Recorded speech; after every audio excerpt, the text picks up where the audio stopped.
So ఎవరెవరు యతీశ్వర్లు పాల్గొంటున్నారు, ప్రముఖులు ఎప్పుడెప్పుడు ఏ కార్యక్రమంలో పాల్గొంటారు?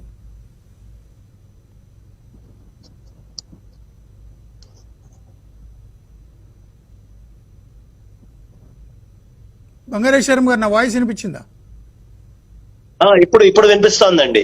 ఎవరెవరు ఏ యతీశ్వర్లు వస్తున్నారు, ఎవరెవరు ప్రముఖులు పాల్గొంటున్నారు, భక్తులందరికీ ప్రవేశం ఉందా, ఏంటి వివరాలు? అందరికీ ప్రవేశం ఉందండి, ప్రతి ఒక్కళ్ళు రావచ్చు. ఇది అందరి వేడుక. ఒకళ్ళ వేడుక ఏమిటి? సాక్షాత్తు శృంగేరి జగద్గురువులు ఆశీర్వదించి వారు పరిపూర్ణంగా ఎలా ఈ శంకర జయంతులు జరగాలి అనేటటువంటి దిశానిర్దేశం ఇస్తే వారి దిశానిర్దేశంలో ఈ ఏర్పాట్లు చేస్తున్నాం. అందులో భాగంగా మనకి కంచి స్వామివారు శ్రీ శ్రీ శ్రీ విజయేంద్ర సరస్వతి స్వామివారు కంచి పీఠాధిపతులు వారు వస్తూ ఉన్నారు. అవధూత దత్తపీఠానికి, మైసూర్ పీఠానికి కూడా ఆహ్వానం చేరింది. గణపతి సచ్చిదానంద స్వామి వారి సందేశాన్ని మనకు అందించబోతున్నారు. వారి ఉత్తరాధికారి అయినటువంటి శ్రీ దత్త విజయానంద తీర్థ స్వామి వారు కూడా వేంచేయబోతూ ఉన్నారు. పుష్పగిరి పీఠాధీశ్వరులు శ్రీ విద్యాశంకర భారతీ స్వామి వారు కూడా మన దగ్గరికి ఇక్కడికి వచ్చి ఆశీర్వదించబోతున్నారు. 4 రోజులు ఈ వేదిక మీద వారు పూర్తిగా ఉండబోతూ ఉన్నారు. అలాగే మనకి చాలా సుపరిచితమై ఎంతో అదృష్టము కొద్దీ ఇక్కడ మనకి ఏనాడైనా ఈ క్షేత్రాలు కాపాడాలి అంటే నేనున్నాను అని చెప్పేటటువంటి కమలానంద భారతీ స్వామి వారు వస్తున్నారు. అలాగే పూజ్య శ్రీ పరిపూర్ణానంద సరస్వతి స్వామి వారు వస్తున్నారు. ఇంకా విశేషంగా ఎడితొరి నుంచి స్వామివారు యోగానంద పీఠం నుంచి శృంగేరి జగద్గురువులే లక్ష సౌందర్య లహరి గళార్చన విశేషంగా చేయించండి అని చెబుతూ అక్కడి నుంచి శ్రీ విద్యాశంకర భారతీ స్వామి వారిని ఇక్కడికి పంపిస్తున్నారు. శృంగేరి జగద్గురువుల హృత్స్థానములో ఉండేటటువంటి జగద్గురువులంటే అత్యంత ప్రియంగా ఆ గురు భక్తి అనేటటువంటిది చూపించే సచ్చిదానంద సరస్వతి స్వామి వారు ఇక్కడి నుంచి నిత్యము తుని సచ్చిదానంద సరస్వతి స్వామి వారు తపోవన పీఠాధీశ్వరులు వారు శంకరుల పాదుకలకి నిత్యము ఇక్కడి నుంచి పూజ చేయబోతూ ఉన్నారు. ఇలా ఒకళ్ళేమిటి ఇద్దరేమిటి, బ్రహ్మానంద సరస్వతి స్వామి వారు కూడా దీనికి విచ్చేయబోతూ ఉన్నారు. ఇలా అనేక మంది యతీశ్వరుల సమాహారం ఈ శంకర జయంతి కాబోతోంది.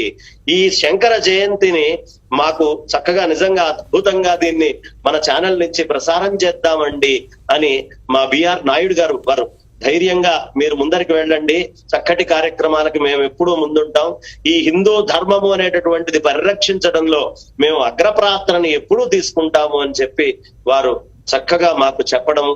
అదంతా కూడా 2 రాష్ట్రాల్లో ప్రజలు, 2 రాష్ట్రాలు ఏమిటి, తమిళనాడు, బెంగళూరు, అక్కడ తెలుగు వచ్చినటువంటి వాళ్ళు మిగతా అన్ని చోట్ల విదేశాల్లో ఈ కార్యక్రమం గురించి ఉత్సాహంగా చూస్తూ ఉన్నారు. కాబట్టి ఇవి లైవ్ లో మన హిందూ ధర్మం ఛానల్లో అప్పుడప్పుడు TV5 లో కూడా పూర్తిగా లైవ్ గా రకరకాలుగా రాబోతూ ఉంది ప్రజలందరి ముందరికి.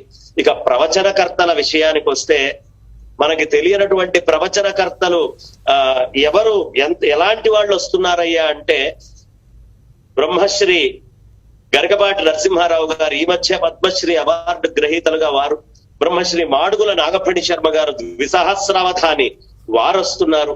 అలాగే మన అందరికీ సుపరిచితులు బ్రహ్మశ్రీ చాగంటి కోటేశ్వరరావు గారు వారు వస్తున్నారు. ఇది ఋషిపీఠం కూడా ఆధ్వర్యం తీసుకుంటోంది. బ్రహ్మశ్రీ సామవేదం షణ్ముఖ శర్మ గారు ఉపన్యాసకర్తగా వస్తూనే నేను ఈ కార్యక్రమంలో ఒక కార్యకర్తని అని చెప్పి వారు కూడా అందరినీ అనుగ్రహించడానికి సామవేదం షణ్ముఖ శర్మ గారు వస్తున్నారు. ఇక మనందరికీ సుపరిచితులు వద్దిపర్తి పద్మాకర్ గారు, బ్రహ్మశ్రీ వద్దిపర్తి పద్మాకర్ గారు వారు వస్తున్నారు. అలాగే కుప్పా విశ్వనాథ శాస్త్రి గారు భగవద్గీత ఎంత అద్భుతంగా చెప్పారు. ఈ మధ్య కాలంలోనే భారతీ తీర్థ పురస్కార గ్రహీతలు వారు, అలాంటి మహానుభావులు శాస్త్ర పండితులు కూడా అయినటువంటి వారు కూడా ప్రవచనం చెప్పడానికి ఈ వేదికకు వస్తూ ఉన్నారు. కాకినూరి సూర్యనారాయణ గారైతేనేంటి, మనందరికీ సుపరిచితులు మైలవరపు సత్యనారాయణ గారైతేనేంటి, మైలవరపు వారైతేనేంటి, అలాగే మనందరికీ సుపరిచితులైనటువంటి వారు శ్రీ కుప్పా శ్రీనివాస శాస్త్రి గారైతేనేంటి, మా గంగాధర శాస్త్రి గారు ప్రత్యేకంగా భగవద్గీత చక్కగా అద్భుతంగా పారాయణం చేస్తూ ఉండేటటువంటి వారు వస్తున్నారు. డాక్టర్ అనంతలక్ష్మి గారు, మీరు ఏ పేరు చెబితే ఇవాళ ప్రవచనకర్తల్లో ప్రముఖులైనటువంటి వాళ్ళు దాదాపు అందరూ కూడా ఈ వేదికలో చాలా విశేషంగా పాల్గొంటూ ఉన్నారు. ఇంకా అనేక మంది జ్యోతిష పండితులు, చాలా విశేషంగా జ్యోతిష పండితులందరూ కూడా రాబోతూ ఉన్నారు. ఇక ఎవరైనా అద్వైత సిద్ధాంతాన్ని వంకబెడితే, ఆ అద్వైత సిద్ధాంతాన్ని ఖండించే ప్రయత్నం చేస్తే దాన్ని మండనము చేసి పరిపూర్ణంగా మేమున్నాము అని ఈ సిద్ధాంతాన్ని నిలబెట్టేటటువంటి మహాపండితులు బ్రహ్మ విద్యాలంకార శాస్త్ర సభ అని, అందులో మణిద్రావిడ శాస్త్రి గారు చెన్నై నుంచి, విశ్వనాథ గోపాలకృష్ణ శాస్త్రి గారు రాజమండ్రి నుంచి, మద్దులపల్లి దత్తాత్రేయ శాస్త్రి గారు విశాఖపట్నం నుంచి, శ్రీపాద సుబ్రహ్మణ్య శాస్త్రి గారు హైదరాబాద్ నుంచి, దేవదత్త పాటిల్ గారు పూణే నుంచి, మహేశ్వర్ నంబూద్రి గారు మన కేరళ ప్రాంతం వారు, దెందుకూరి నారాయణ సోమయాజి గారు అలాగే వారు రాబోతూ ఉన్నారు. బ్రహ్మశ్రీ ముదిగొండ శంకర శర్మ గురువు గారు హైదరాబాద్ నుంచి, పురాణం మహేశ్వర శర్మ గారు కరీంనగర్ ప్రాంతం నుంచి, ఓరుగంటి కళ్యాణ శర్మ గారు టిటిడికి సంబంధించిన వారు రాబోతున్నారు. వాసుదేవన్ నంబూద్రి గారు ఎక్కడ మన కర్ణాటక కేరళ ప్రాంతానికి చెందిన వారు, తమిళనాడు నుంచి వారు రాబోతున్నారు. అంబడిపూడి రాధేశ్యాం, ఇట్లా అనేక మంది శాస్త్రార్థ పండితులు. అసలు ఈ సభ చెప్పుకోవడానికి శంకరాచార్యుల వారు ఏ సరస్వతి స్వరూపమో, వారిని ఎందుకు మనం భారతి అని గాని మనం సరస్వతి అని గాని పిలుస్తామో దానికి కారణమైనటువంటి సారస్వతమంతా ఈ వేదిక మీద మనకు కనిపించబోతోంది. అలాంటి శాస్త్ర పండితులు వస్తున్నారు. విష్ణుభట్ల సుబ్రహ్మణ్య దీక్షితులు గారు, చిర్రావూరి శ్రీరామ శర్మ గారు, ప్రభా రామకృష్ణ గారు, చింతపల్లి ఆంజనేయులు ఘనపాటి గారు, గుళ్లపల్లి రామచంద్ర ఘనపాటి గారు, శ్రీ గుళ్లపల్లి దత్తాత్రేయ ఘనపాటి గారు, దెందుకూరి శ్రీరామ ఘనపాటి గారు లాంటి అద్భుతమైన విద్యారణ్యం, అంటే వేదం ఇలా చదువుతూ ఉంటే ఆ వేదము యొక్క అర్థము చెప్పగలిగినటువంటి వాళ్ళందరూ కూడా సన్నిధానం లక్ష్మీనారాయణమూర్తి అవధాని గారి గుర్తుగా జరగబోయేటటువంటి ఈ సభలో వాళ్ళందరూ కూడా పాల్గొని చక్కగా విద్యారణ్యమునందు నిష్ణాతులైన వాళ్ళందరినీ సన్మానించుకుంటున్నాం. అలాగే వేద పండితులు యనమండ్ర సుబ్రహ్మణ్య ఘనపాటి గారు, ఉపాధ్యాయుల కాశీపతి ఘనపాటి గారు, చాగంటి వంశీకృష్ణ ఘనపాటి గారు, గురునాథ ఘనపాటి గారు, దువ్వూరి ఫణి యజ్ఞేశ్వర ఘనపాటి గారు, విష్ణుభట్ల సుబ్రహ్మణ్య ఘనపాటి గారు, శ్రీరామ్ ఘనపాటి గారు, కేదార్ ఘనపాటి గారు, సీతారాం ఘనపాటి గారు, ఇలాంటి ఘనపాఠీలందరూ కూడా విశేషంగా రాబోతూ ఉన్నారు. ఇక మనందరికీ తెలుగు వాళ్ళకు ఒక ప్రత్యేకత అండి, కవిత్వం అంటే ప్రాణం. అందులో సహస్రావధానుల్ని మనం చాలా ఇష్టపడతాం.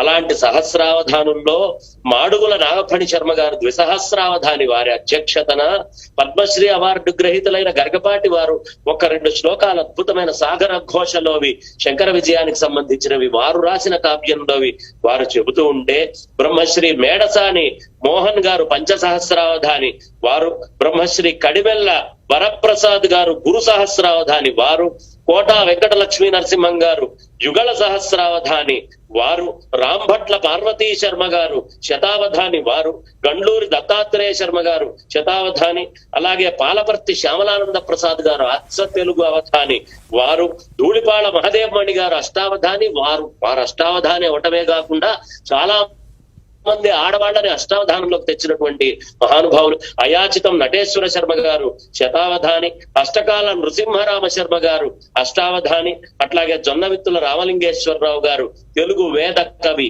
ఇలాంటి మహానుభావులు అనేక మంది రాబోతూ ఉన్నారు. శంకరమంచి రామకృష్ణ గారు, సుబ్రహ్మణ్యం గారు, ఇలాంటి ప్రముఖులైనటువంటి పెద్దవాళ్ళందరూ కూడా ఈ సభలో మనకందరికీ కూడా యాయవరం చంద్రశేఖర సిద్ధాంతి గారు, ఫణి శశాంక శర్మ గారు, బిజుమళ్ళ బిందు, ఇట్లా ఎంతమంది అండి, ఒక పేరు 2 పేర్లని కాదు, మొత్తము ఉభయ తెలుగు రాష్ట్రాల్లో ఉండే సరస్వతి రూపం అంతా కూడా ఈ శంకర జయంతుల్లో ఒక వేదిక మీదకి వచ్చి కూర్చోబోతోందండి.